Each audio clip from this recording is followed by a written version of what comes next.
A bystander's intervention might have put an end to a deadly shooting July 4th at a Fort Worth car wash before it could get even worse. Another in the series I like to call, you won't hear it in the mainstream media, but an unfortunate twist.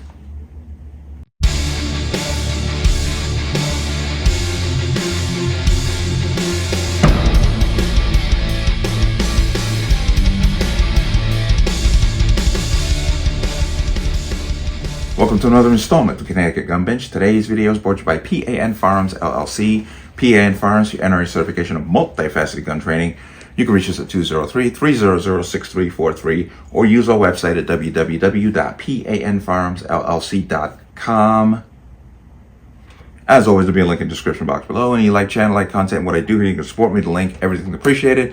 Connecticut residents, plan on getting your permit. Please make sure your training is in line with the new training addendum that has been handed down by the state. If you already have your permit, watch the expiration date. Don't let it expire. There's a link to the online renewal portal for the state of Connecticut for permits in the description box. Keep an eye on that. Let's talk about this. And this is over the July 4th weekend, Fort Worth, Texas. And it's an unfortunate story with a silver lining. But the gist of the story is ex-boyfriend, ex-girlfriend. Apparently they've had a lot of beef with each other and reports of domestic violence. He goes to what apparently was a party at a car wash at like almost midnight to pick up children, I assume the children that they had between the two of them. Of course, immediately my question is, why are the kids so young? I mean, the oldest was 4. Why do you have these kids out at midnight at a car wash for a party? Was this for the exchange? This could have been done early in the day, but that's a whole nother subject.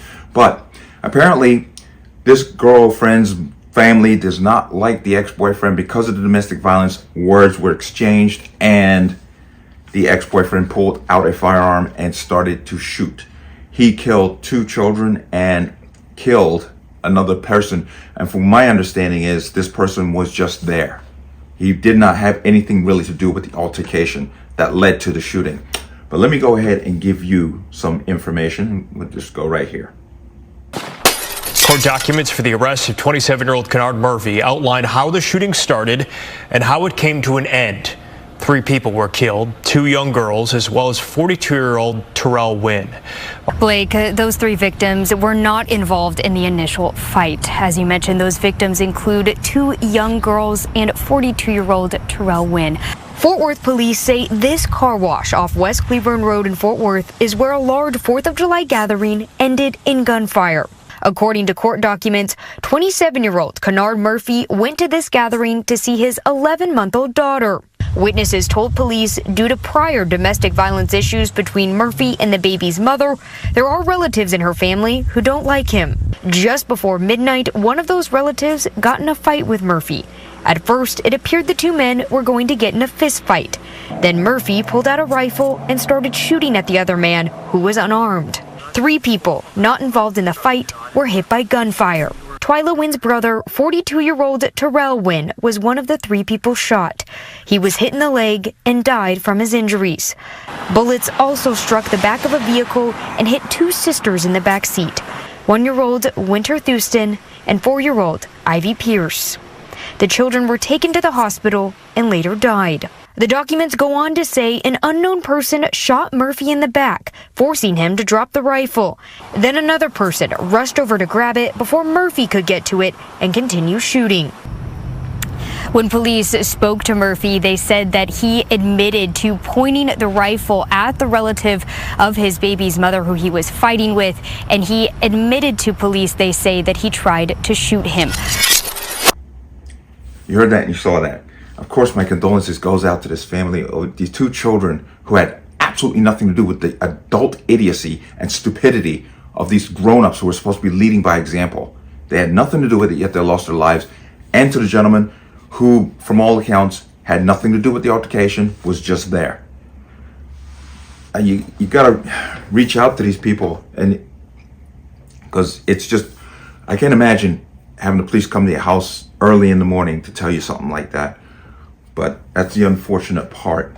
Now, I applaud the bystander. Now, there's no information on the bystander because apparently once again, that person allegedly left the scene after the whole thing happened. There's no information on the armed bystander. Don't know if that person was armed legally, don't know anything, but that person still did what was right. He shot the person who was shooting other people randomly.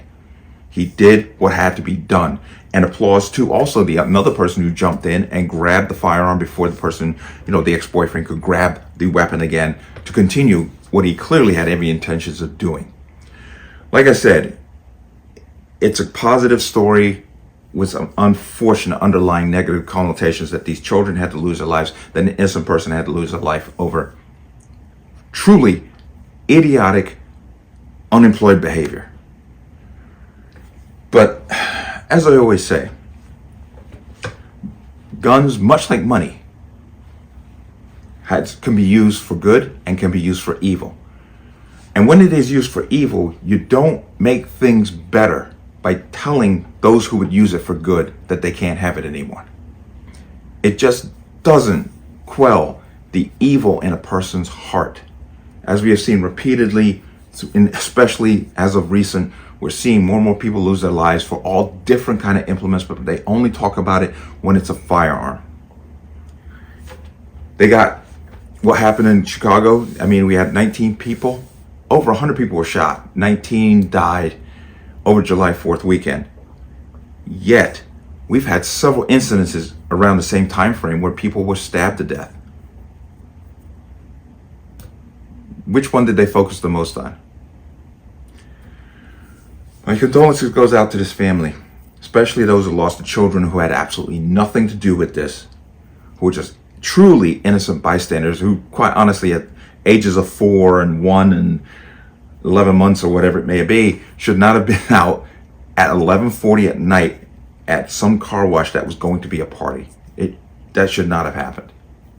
But that's a whole nother social subject that we can spend all year on. But once again, applause to the man who basically prevented this person from shooting more people. We need more like them. Hopefully this person will not be facing any charges. The person who intervened, not the person who was actually doing the shooting, but hopefully that person will not face any charges in this matter. But let me know what you think.